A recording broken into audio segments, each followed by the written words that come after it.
चलिए, good evening everyone. आज का क्लास स्टार्ट करते हैं। रूट अंडर 5 एक अपरिमेय संख्या है, सिद्ध करना है। 1.3 यह चैप्टर हम लोग कह सकते हैं। इसके बाद ऑब्जेक्टिव वाला चैप्टर है, उसको करेंगे आराम से। देखिए, सिद्ध करें कि रूट अंडर 5 एक अपरिमेय संख्या है। परिमेय और अपरिमेय के बारे में आपको बता चुके हैं, और कई सारा डेफिनेशन जैसे सम संख्या, विषम, पूर्णांक, प्रकृत संख्या, ये सब कुछ हो चुका है। पूर्णांक ये सब कुछ खत्म है। अब यह हमें समझना है कि रूट अंडर 5 एक क्या है, अपरिमेय संख्या है। इस टाइप का कई सारा क्वेश्चन आता है, जैसे root under 3, root under 2, root under 7। इन सबको क्या करना होगा, सिद्ध करना होगा। तो पहले कोई एक क्वेश्चन को करेंगे, अपने आप कंसेप्ट तैयार हो जाएगा। ठीक है, देखिए, रूट अंडर 5 एक अपरिमेय संख्या। तो सबसे पहला कंडीशन आप क्या करिए, माना कि, ठीक है, माना कि या मान लिया कि, इस तरह से करिए, मान लिया कि रूट अंडर 5 एक परिमेय संख्या है। ठीक है,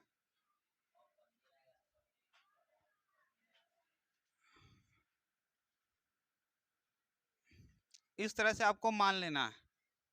मान लिया कि रूट अंडर 5 एक परिमेय संख्या है। हमें कह रहा है कि अपरिमेय सिद्ध करने के लिए, जाइए, अपरिमेय सिद्ध करने के लिए कह रहा है, तो विरोधाभास उत्पन्न कराने के लिए क्या करते हैं, पैर उधर खींचो, परिमेय संख्या मानते हैं। देखिए, उसके बाद क्या करेंगे, यहां पे लिखेंगे तब रूट अंडर 5 इक्वल पी बटा क्यू।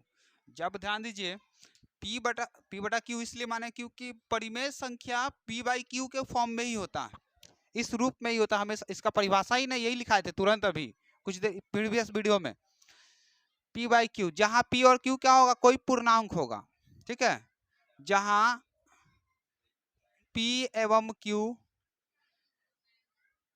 पूर्णांक है। ठीक है,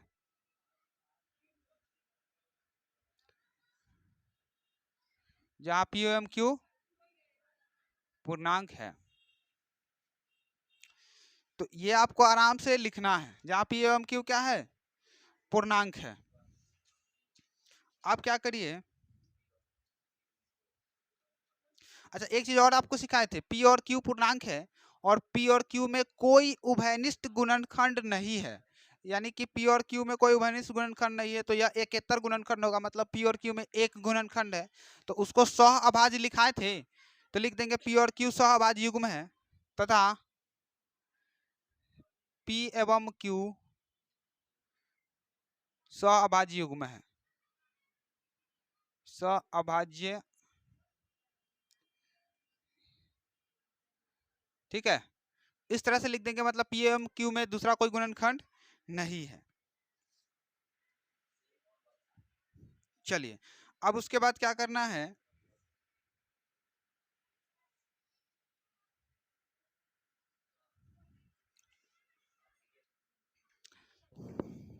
देखिए, मान लिया कि रूट अंडर 5 एक परिमेय संख्या है, तब root under 5 equal P by Q.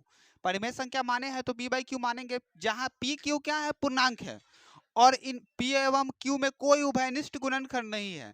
तो आपको जब पूरा वीडियो देखे, वो पार्ट 1 से, तो आपको समझ में आएगा पी एवं क्यू सह अभाज्य युग्म क्यों लिखा गया है।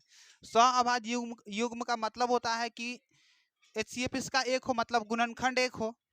ठीक है, इसका इन दोनों में क्या गुणनखंड एक है, सहभाज्य युग्म का मतलब ही यही होता है। चलिए, अब क्या है, दोनों तरफ आप वर्ग करिए, स्क्वायरिंग ऑन बोथ साइड। मतलब यहाँ पे लिख दीजिए दोनों तरफ वर्ग करने पर। ठीक है, दोनों तरफ वर्ग करने पर। अब कोई कोई कर रहा है सेविंग करने पर, समझे, तो सेविंग करिएगा तो दाढ़ी खत्म, सेविंग नहीं करना है। चलिए, तो स्क्वायरिंग ऑन बोथ साइड मतलब रूट अंडर 5 का whole square equal P square by Q square. ठीक है, अरे सर ध्यान दीजिए यहाँ पे, आप खुद से नहीं समझो, अभी यहाँ पे देखिए। अब रूट 5 का स्क्वायर 5 निकलेगा, P square upon Q square, या, ठीक है।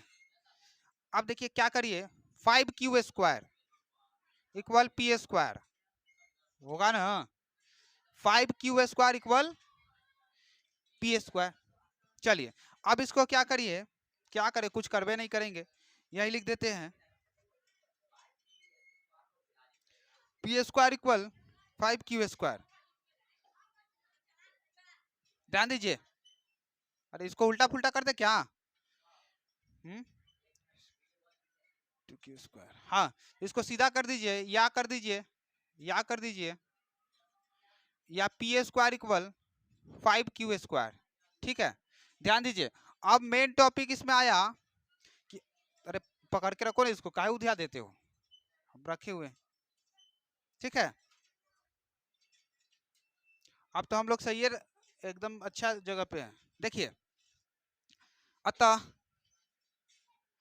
देखो 5 की सुनिए, एक चीज आप ध्यान से समझिए, जैसे 2x इक्वल 4 है ना, 2x बराबर 4 समीकरण याद करिए, बच्चा वाला, एकदम बउआ वाला। तो x किसको विभाजित करेगा, x 4 को विभाजित नहीं करेगा, x नहीं गड़बड़ा गया। 2 किसको विभाजित करेगा, 4 को। तो x इक्वल 4/2, 2 विभाजित किया ना 4 को। तो उसी तरह 5 किसको विभाजित करेगा, p² को। अब मान लीजिए इस तरह से 5q² इक्वल p है, तो हमको q का वैल्यू निकालना है, तो p² 5 नीचे आएगा, तो 5 p² को विभाजित करेगा ना, तो लिखेंगे अतः 5 p² को विभाजित करेगा। इस तरह से आपको दिखाना है, विभाजित करेगा। तो देखिए, जब 5 p² को विभाजित करेगा तो लास्ट में स्क्वायर का हटना जाता है, तो जब p² को विभाजित करेगा तो p को भी तो विभाजित करेगा, तो लिखेंगे तो 5 p को भी विभाजित करेगा, 5 p को भी विभाजित करेगा। ठीक है, इस तरह से आप लिख सकते हैं। अब देखिए कहानी में ट्विस्ट, जब 5 p² को विभाजित किया तो p को भी विभाजित किया। अब क्या करिए, अब एक बार q² को भी तो विभाजित करवाना होगा किसी भी तरह से, तो उसके लिए क्या कंडीशन लगता है, पहले यहां तक देखिए। देखिए अब क्या करिए, इसको रफ वाले को मिटा देते हैं। अब यहां से समझिए, जब 5 p² को विभाजित करेगा तो 5 p को भी विभाजित करेगा।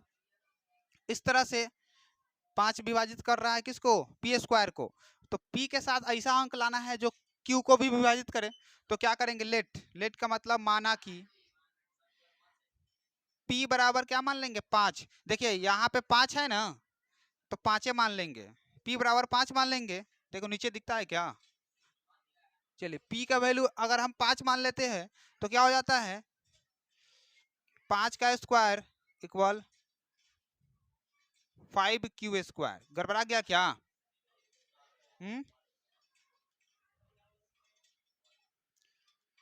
नहीं m मान लीजिए, m लगा दीजिए, m, हाँ 5m। ठीक है, 5m लगा देते हैं, नहीं हाँ लगा, m लगाना जरूरी है, m नहीं लगाएंगे तो कुछ इक्वेशन नहीं बचेगा। p बराबर 5m मान लीजिए। अब 5m मान लेंगे तो देखो p के जगह पे 5m डालेंगे तो p² है, तो 5 का स्क्वायर होगा 5m का स्क्वायर, क्या हो जाएगा। अब यहाँ पे आइए थोड़ी सी, 50 m² इक्वल 5q²। ठीक है, अब हमको डिवाइड किसको करवाना है, q² को। देखिए 5 से 25 5 मरतबे कटे, यानी कि 5m² इक्वल q²। ठीक है, अब क्या करिए, p तो विभाजित हो चुका है, अब q की न बारी है। तो देखिए 5 अब किसको विभाजित करेगा, q को। अब 5q² को विभाजित करेगा, विभाजित करेगा। इसी तरह 5q को भी विभाजित करेगा, 1, 5q को भी विभाजित करेगा। ये दोनों कंडीशन हुआ, जब 5q² को विभाजित करेगा तो q को भी विभाजित करेगा। अब देखिए p भी विभाजित हो गया और q भी विभाजित हो गया। जब दोनों विभाजित हो गया, अब क्या बनाना है हमको, अब देखिए दोनों के दोनों क्या हुआ, 5 से विभाजित हो रहा है ना, तो लिखेंगे अतः, क्या लिखेंगे, अतः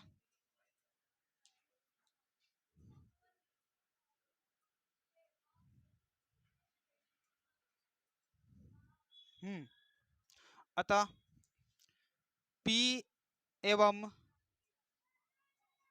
Q को न P एवं Q किससे विभाजित हो गया?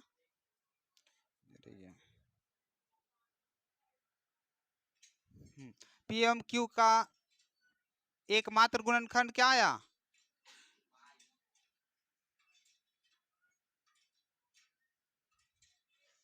5 है। देखिए P एवं Q का एकमात्र गुणनखंड 5 है। औरों कुछ रहता, 5 भी तो अभाज्य संख्या है ना, और कुछ रहता मान ली 2-3 को, दुइयों कम से कम उसका गुणनखंड निकलता ना। जैसे 4 का ले लो, 2 गुने 2, 2 दूना 4, 6 के ले लो ना, 2 हो जाएगा, 3 हो जाएगा, तब अभाज्य संख्या होगा, परिमेय संख्या हो जाएगा।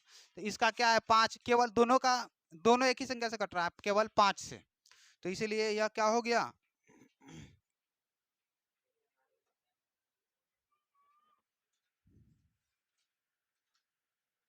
देखिए पहले सुनिए, पहले ही हमारी मान्यता क्या हुआ था? P एवं Q क्या है? स्वाभाज्य गुणनखंड है, मतलब P एवं Q में केवल एक गुणनखंड है, एक। लेकिन यहाँ पे कथी है? 5 आ रहा है, ये तो और मान्यता के विपरीत हो गया। अतः पहले हम मान चुके हैं है कि P एवं Q में P एवं Q सह अभाज्य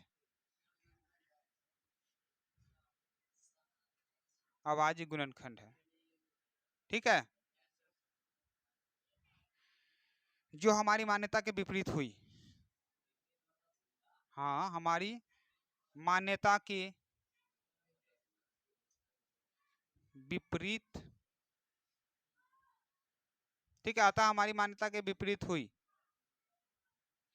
इसलिए √5 एक परिमेय नहीं, परिमेय संख्या नहीं, अतः √5 एक अपरिमेय संख्या।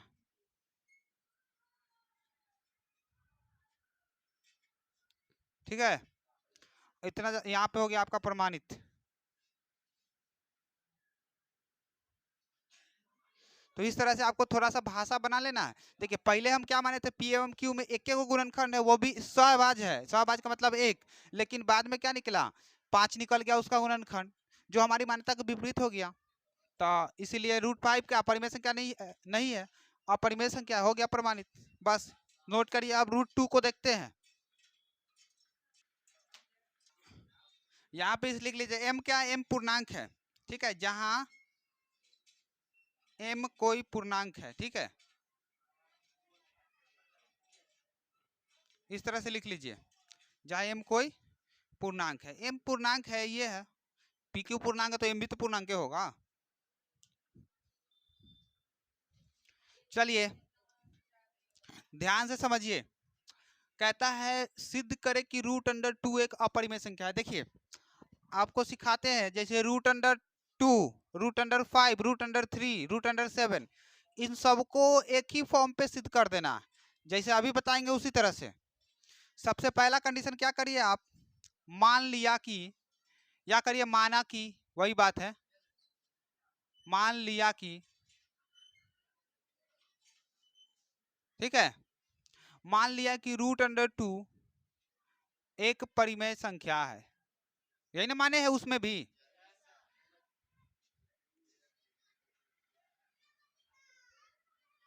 मान लिया कि √2 एक परिमेय संख्या है, उसके बाद अगला स्टेप आपको खुद से याद रखना है।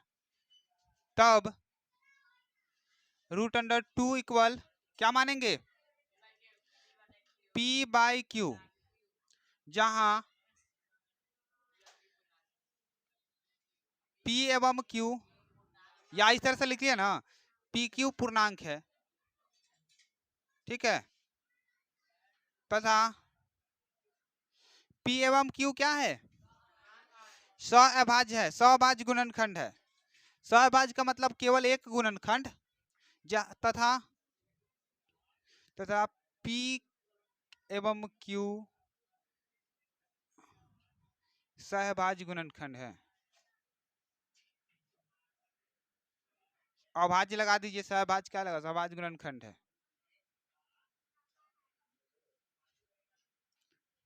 देखिए आपको एक बात हमेशा से बताते आ रहे हैं, सहभाज्य गुणनखंड का मतलब P एवं Q में केवल एक गुणनखंड है, एक एक एक एक, याद रखना, सहभाज्य का मतलब एक ही गुणनखंड।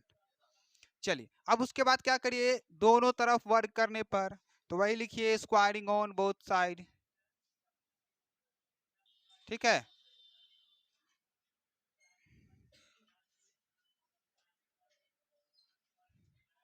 क्या करेंगे, दोनों तरफ वर्ग करने पर, जब दोनों तरफ वर्ग करेंगे तो कहानी में ट्विस्ट, रूट अंडर 2 का whole square equal P square upon Q square, यही ना हुआ। जब दोनों तरफ वर्ग करेंगे तो हमारे सामने कहानी क्या बन के आएगी, यही बन के आएगा। अच्छा एक किताब और कहाँ है, ठीक है। अब वर्ग करेंगे क्या, 2 का स्क्वायर रूट 2 का स्क्वायर 2 आ जाएगा, P square upon Q square तो है ये, और 2 Q square equal P square, और या फिर एक स्टेप और क्या करिए, P square equal 2 Q square, हाँ इसको मान ले, इसको मान ले, इसको इसको चलिए हटाइए, यहीं से मान लेते हैं।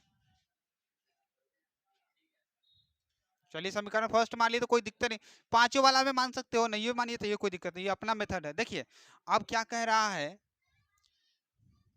क्या कहेगा, हम्म, हाँ हाँ सुनिए, अब यहाँ पे याद करिए वही मेथड, 2 किसको विभाजित करेगा, अरे तुम चुप रहो नहीं यार, जिसको आता है चुप रहे, जो नहीं आ रहा है वो लोग थोड़ा कोशिश करिए। 2 किसको विभाजित करेगा, पी स्क्वायर को विभाजित करेगा, तो यहाँ पे लिखेंगे अतः 2 पी स्क्वायर को विभाजित करेगा, ठीक है। जब पी स्क्वायर को विभाजित करेगा तो पी को भी तो कर देगा।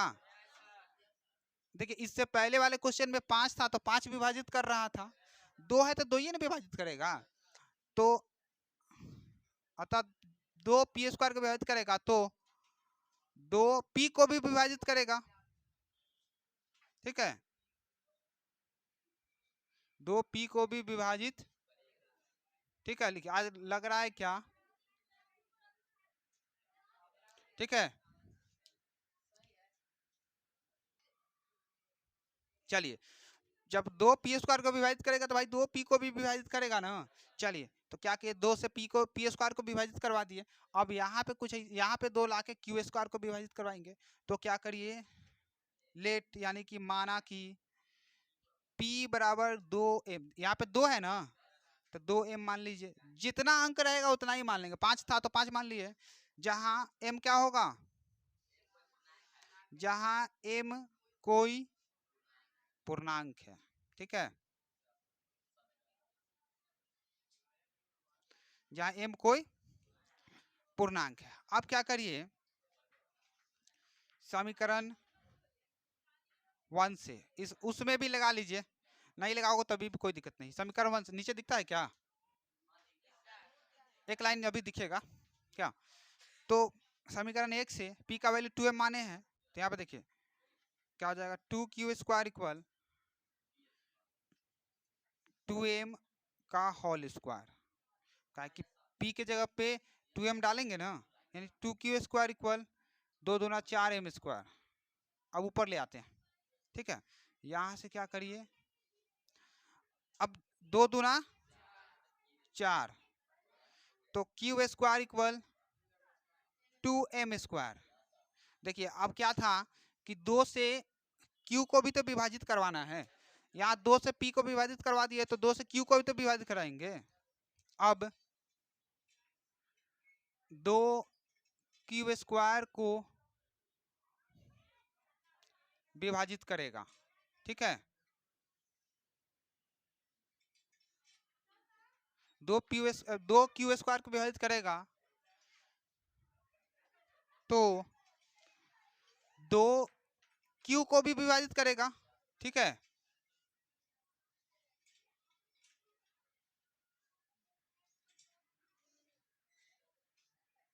ठीक है, जब दो क्यू स्क्वायर को विभाजित करेगा तो दो क्यू को भी तो विभाजित करेगा। ठीक है, अब यही काम क्या करना है आपको, दो क्यू को भी विभाजित करेगा। अब बताइए, इस प्रकार, इस तरह, इस तरह के जगह पे तरफ लिखा गया था पिछले वाले में भी, इसमें भी तरफ। ठीक है, इस तरह दो पी एवं क्यू दोनों को विभाजित करेगा। ठीक है, दोनों को विभाजित, ठीक है क्या, देखिए इसी तरह जब मान लीजिए कि दो पी स्क्वायर को विभाजित कर रहा है, पी को भी कर रहा है, तो दो, देखो यहाँ पे एक बार दो को पी को विभाजित किया, एक बार क्यू को विभाजित किया, तो इसी तरह या इस तरह, इसी तरह लिख दो ना, इसी तरह दो पी एवं क्यू दोनों को विभाजित करेगा तो विरोधाभास उत्पन्न होगा ना। देखिए अब पहले क्या माने थे कि पी एवं क्यू को केवल एक ही काट सकता है, एक कैसे विभाजित होगा, पी एवं सहभाज्य का मतलब इसका गुणनखंड क्या होगा, केवल एक के होगा, लेकिन यहाँ निकल के दो आ रहा है, दो को चीज हो गया कि नहीं हो गया, तो विरोधाभास उत्पन्न हुआ। तो लिखेंगे, फिर वही कहानी दोहरा दो ना, नहीं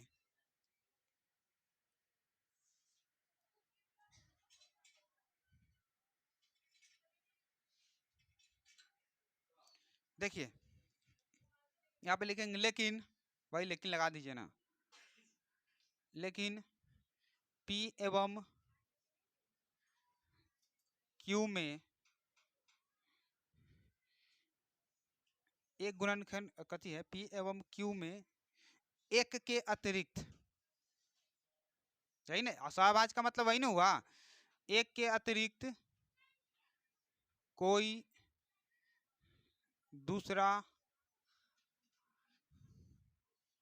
गुणनखंड क्या होगा, नहीं हो सकता, गुणनखंड नहीं हो सकता।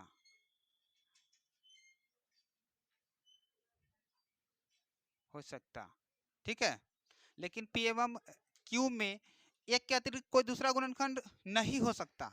तो भाई जब नहीं हो सकता है तो ये जो 5 आया, कितना, 2 विभाजित किया है, तो हमारी मान्यता की गलत ना आया, अतः हमारी मान्यता क्या हुई, गलत हुई, मान्यता गलत हुई। इसीलिए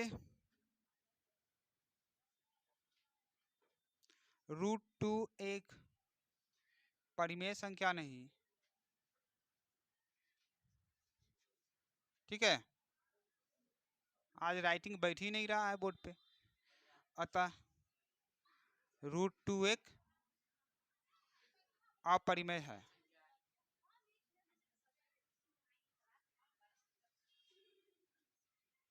ठीक है, यह हो गया आपका प्रमाणित,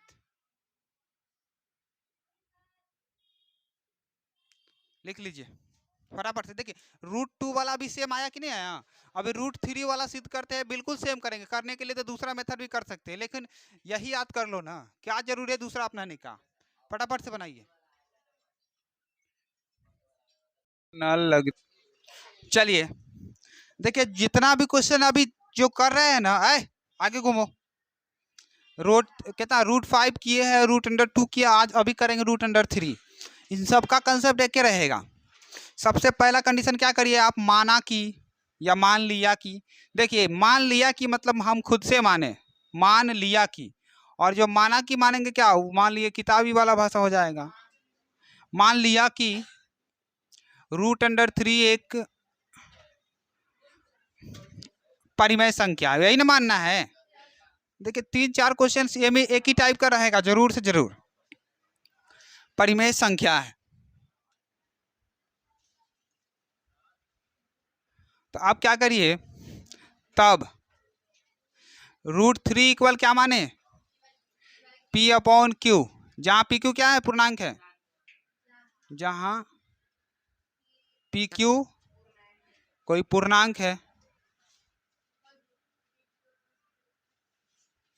ठीक है, जहां पी क्यू कोई पूर्णांक है तथा पी एवं क्यू में कोई उभयनिष्ठ गुणनखंड नहीं, ठीक है, या पी एवं क्यू सहअभाज्य गुणनखंड, वही लिख देते हैं, सहअभाज्य गुणनखंड।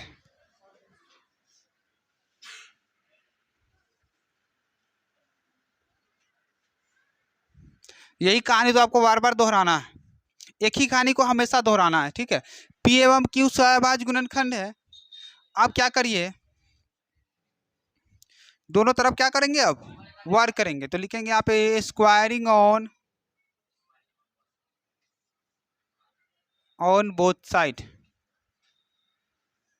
अरे मीनिंग नहीं आ रहा, स्पेलिंग नहीं आ रहा है, देखो एस क्यू यू छोटा वाला क्यू, देखिए ऐसे वाला छोटा वाला Q, S Q U A R I N G, squaring on both side, ठीक है।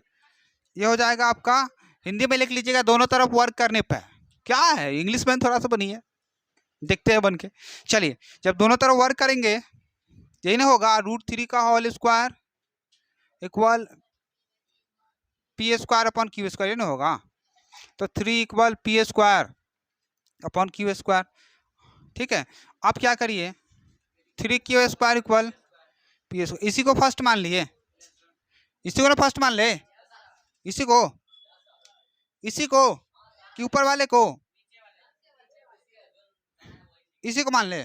चलिए, अब फिर वही कंडीशन, 3 किसको विभाजित करेगा, पी स्क्वायर के, लिखेंगे यहाँ पे, अतः 3 पी स्क्वायर को विभाजित करेगा,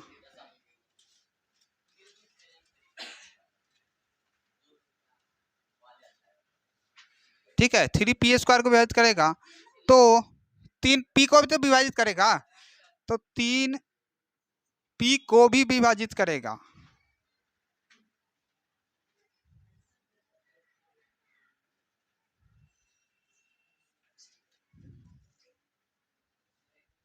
ठीक है, 3 पी को भी विभाजित करेगा, ठीक है। अब उसके बाद ध्यान दीजिए, अब मान लिए 3 पी स्क्वायर को विभाजित किया है, तो यहाँ पे 3 बना के क्यू को तो क्यू को भी ना विभाजित करा देंगे, तो यहाँ पे कहें लेट, यानी कि माना कि P बराबर 3 है, तो 3 मानेंगे ना, 3m, जहाँ m क्या है, m कोई पूर्णांक है,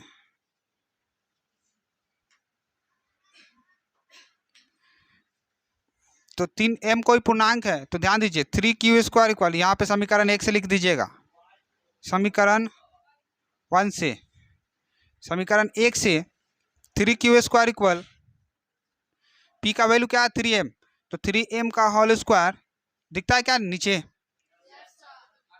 अब नहीं दिखेगा। चलिए 3m का होल स्क्वायर, तो 3m का होल स्क्वायर यहाँ पे क्या हो गया, 3 क्यू स्क्वायर तो पहले से है ना, 3 क्यू स्क्वायर और 3 तिहाई 9 m स्क्वायर, तो कटेगा ना, 3 तिहाई 9, तो यानी कि Q square equal 3m square, आ गया ना 3। अब यहाँ पे क्या करिए, और लगाते चलिए ना, और देखिए, अब ध्यान दो, अब 3 किसको विभाजित करेगा, क्यू स्क्वायर को, अब 3 क्यू स्क्वायर को विभाजित करेगा,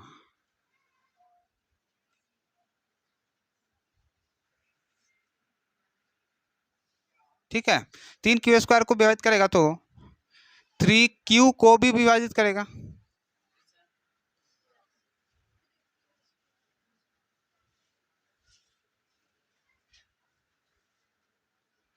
थ्री क्यू को भी विभाजित करेगा, ठीक है,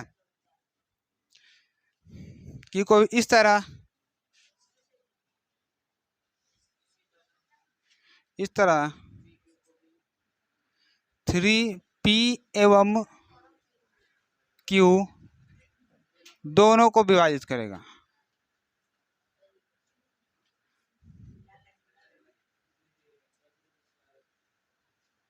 ठीक है, इस तरह 3 एवं Q, 3 क्या होगा, P एवं Q दोनों को विभाजित करेगा। ठीक है, जब इस तरह 3 P एवं Q दोनों को विभाजित करेगा, लेकिन हम पहले से क्या मान चुके हैं कि P एवं Q का केवल गुणनखंड 1 है, लेकिन यहाँ पे तो 3 आ रहा है, विरोधाभास उत्पन्न हो गया। क्या यही ना लिखेंगे? लेकिन ठीक है, लेकिन हम पहले से मान चुके हैं, यही अपना भाषा, पहले से मान चुके है कि P एवं Q का गुणनखंड केवल 1 होगा।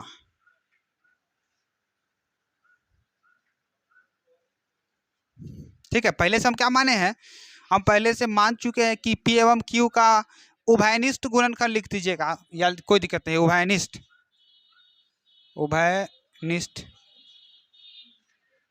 उभयनिष्ठ गुणनखंड केवल 1 होगा। लेकिन यहाँ पे क्या आ रहा है, लेकिन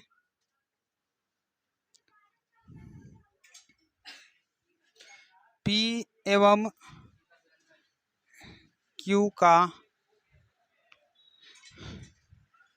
मान चुके नहीं है, दिया है, पहले से दिया है कि, यही ना है,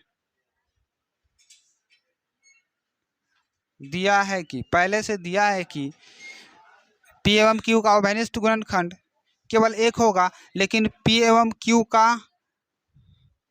गुणनखंड 3 आ रहा है। ठीक है, 3 आ रहा है, जो हमारी मान्यता के विपरीत है, जो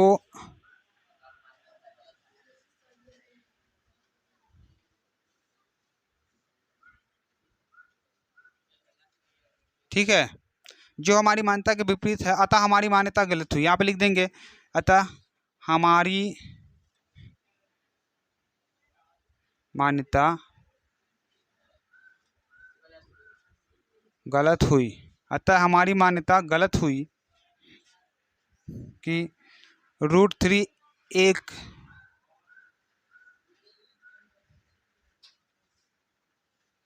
परिमेय संख्या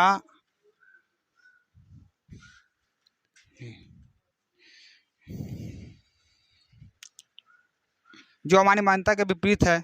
यहाँ पे आता के जगह पे लिख लो, इसीलिए हमारी मान्यता गलत हुई कि √3 एक परिमेय संख्या, अतः √3 एक अपरिमेय संख्या।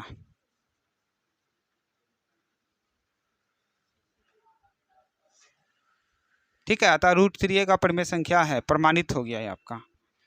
चलिए, ये जो क्वेश्चन आपके सामने हुआ, बहुत सारा टाइप हो गया, इसमें कई क्वेश्चन इसी पे बनेगा आपसे। दिख नहीं रहा है ना, तो नहीं दिख रहा है तो रुकिए, थोड़ी सी नीचे कर देते हैं।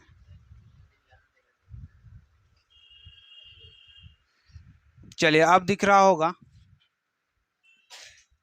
यहाँ पे देख लीजिए।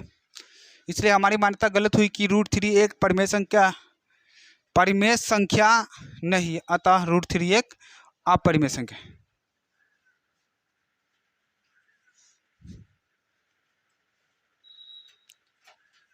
तो या नहीं,